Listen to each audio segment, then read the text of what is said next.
Voter লিস্টের নাম বাদ যাওয়া সহ নাগরিকদের সহানুভূতি জানাতে বুকে কালো ব্যাচ লাগিয়ে ভোট দিলেন নাগরিকরা।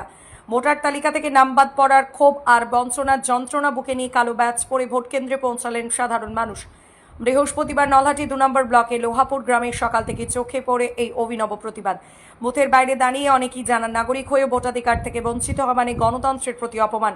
তাই প্রতিবাদের ভাষ্য হিসাবে তারা বেছে নেন কালো ব্যাচ, যা তাদের ক্ষোভ ও শোকের প্রতীক। স্থানীয়দের দাবি, ভোটার তালিকা সংশোধনের গাফিলতি জেরেই বহু বৈধ ভোটারের নাম বাদ পড়েছে।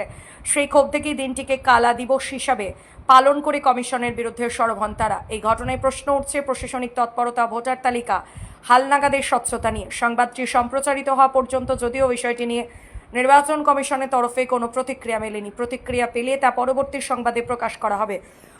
Report Nalhati news express. শুনুন বিস্তারিত। আজ পশ্চিমবাংলার প্রথম দফার নির্বাচন চলছে। এখন প্রায় দুপুর 12টা।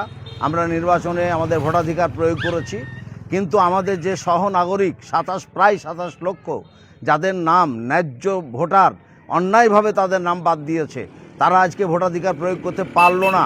তার জন্য আমরা আজকে তার প্রতিবাদে আমরা কালা দিবস পালন করছি।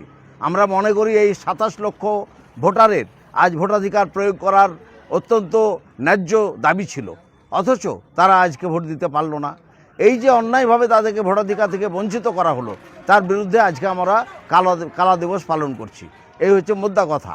আমরা তীব্র ধিক্কার জানাচ্ছি নির্বাচন কমিশনকে এবং সংশ্লিষ্ট যারা এই কাজগুলো করেছে তাদের প্রতি তীব্র নিন্দা জানাই।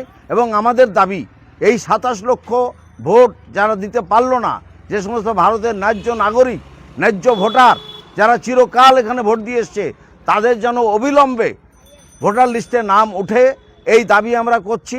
এবং তাদেরকে ভোটাধিকার থেকে বঞ্চিত করার প্রতিবাদে আমরা কালা দিবস পালন করছি। আমার নাম আব্দুল হামিদ। আমি একজন অবসরপ্রাপ্ত শিক্ষক। আমি একজন সাধারণ মানুষের মধ্যেই আছি। হ্যাঁ, না, এখানে কোনো রাজনৈতিক দল নাই, সর্বদলের মানুষ আছে। স্বতঃস্ফূর্তভাবে এখানে আমরা যারা দাঁড়িয়ে আছি, সমস্ত স্তরের সর্বদলের সর্বমতের মানুষ আছে। তারা সবাই মনে করছে যে 27 লক্ষ মানুষের ভোটাধিকার কেড়ে নেওয়াটা চরমতম অন্যায়। তার জন্যই আমরা সবাই মিলে ধিক্কার জানাচ্ছি।